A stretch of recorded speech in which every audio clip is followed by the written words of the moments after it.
the shocking truth behind your dreams, and why Jung called them messages from the soul. Have you ever woken up from a dream so vivid, so bizarre that for a moment you weren't sure if it actually happened? Like you're walking through a foggy forest, a horse with 3 eyes is staring straight at you, a train flies across the sky, and suddenly your mom shows up in a spacesuit saying, "You're late." Then boom, wide awake, heart pounding, and you're just lying there thinking, what in the world was that? And here's where it gets really interesting.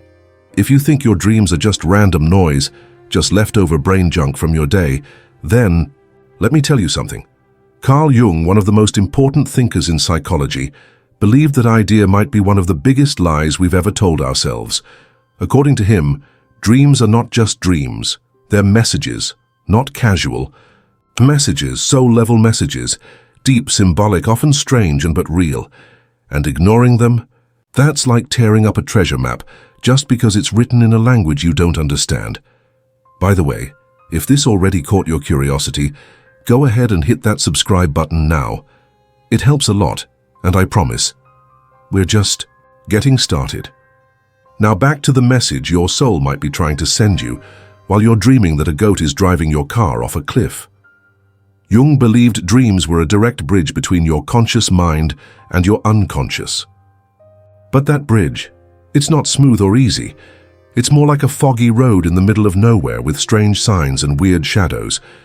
You need to learn how to read the symbols, and no, this isn't about those old-school dream dictionaries that say dreaming about your teeth falling out means someone's gonna die. Jung was completely against that kind of rigid, one-size-fits-all dream interpretation. He believed symbols were personal. So if you dream about a snake, it doesn't mean the same thing for you as it might for me. For you, it could represent fear. For me, transformation. For someone else? Just a flashback to watching Anaconda when they were 9. Here's the point. Your unconscious doesn't speak in full sentences. It doesn't say, hey, you're sabotaging yourself. Instead, it shows you slipping down a staircase made of wet paper. If you just brush it off like, what? A weird dream. You've missed something important. Now think, how many times have you had a dream that felt like a warning? A place that kept showing up? A specific emotion that won't let go no matter the dream? Jung called these recurring patterns archetypes. Universal images that appear in dreams all over the world. The hero, the shadow, the wise old man, the mother. These aren't random, they're like the cast of your inner psychological movie.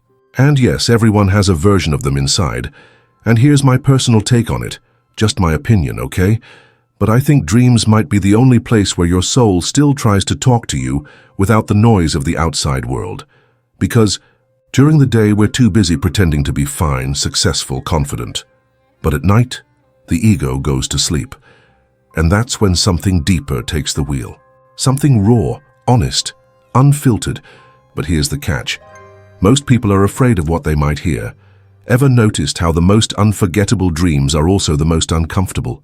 Nobody remembers the dream where they're just grocery shopping, but dream about falling from the sky into a black hole while your ex is reciting poetry in German. That sticks, because those dreams hit something real, something buried. Jung said that dreams are like a private theater. And you? You're the writer, the director, the actor, and the audience all at once. That means everything in the dream has a purpose, even the weirdest parts. There's no such thing as a stupid dream, only a dream you haven't understood yet. And no, you don't need a PhD in psychology to start exploring your dreams. Here's a super simple trick. Keep a dream journal. Write down whatever you remember the second you wake up, even if it's nonsense, especially if it's nonsense. Over time, you'll start to see patterns, repeated images, emotions, themes. Some dreams leave this weird emotional hangover, like something unresolved. Pay attention to those. Jung called them compensatory dreams. They're not random, they're trying to balance something in your life. Are you acting strong all day? Maybe your dream shows you as weak or vulnerable. Are you pretending everything's okay? Your dream might flood you with anxiety you won't admit when you're awake. It's your unconscious saying, hey, I see you. Stop lying to yourself. Another important thing, dreams aren't here to flatter you.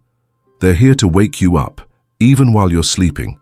And sometimes that means showing you things you really don't want to face. But that's the whole point.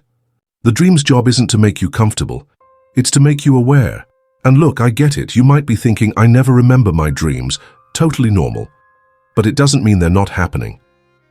Try this tonight. Before you fall asleep, repeat in your head, I will remember my dream. It sounds silly, I know, but it actually works. Your brain listens, it responds. Now here's something cool. Jung himself used to analyze his dreams religiously. He believed each one held a key to a locked room in his own mind.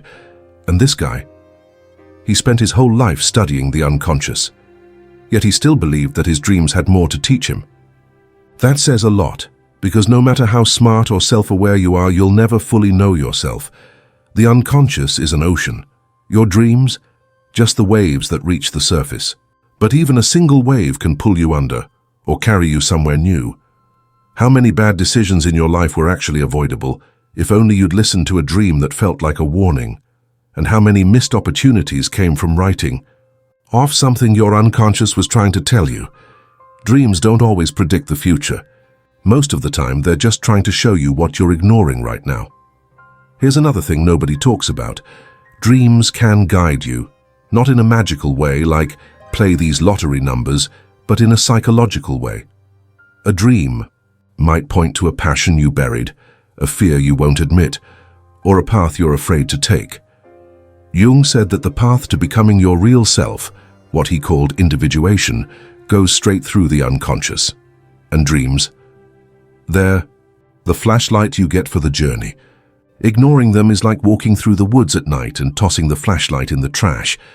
And yes, sometimes dreams are just straight up weird, maybe even disturbing. But here's the thing. They're not showing you a literal truth. They're showing you a symbolic truth.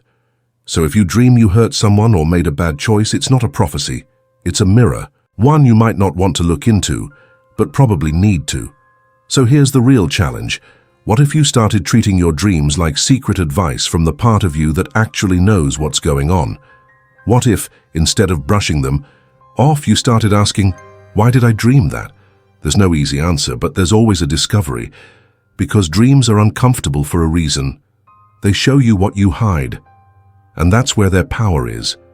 They're not logical. They're not polite, they're raw, strange, sometimes even scary, but they're real. They are, like Jung said, messages from the soul, written in symbols, wrapped in emotion, delivered when you least expect it. And if you're brave enough to listen, they might just tell you everything you've been needing to hear. So next, time you wake up from a dream that shakes you, don't roll over and forget it. Ask yourself, what is this dream trying to say? Because maybe, just maybe, that dream is your soul knocking.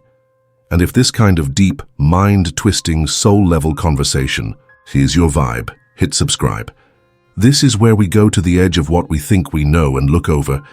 And hey, if you've got a friend who's always saying, I had the weirdest dream last night, send this to them. Maybe their soul is trying to speak too. Now the only question is, what are you going to dream about tonight?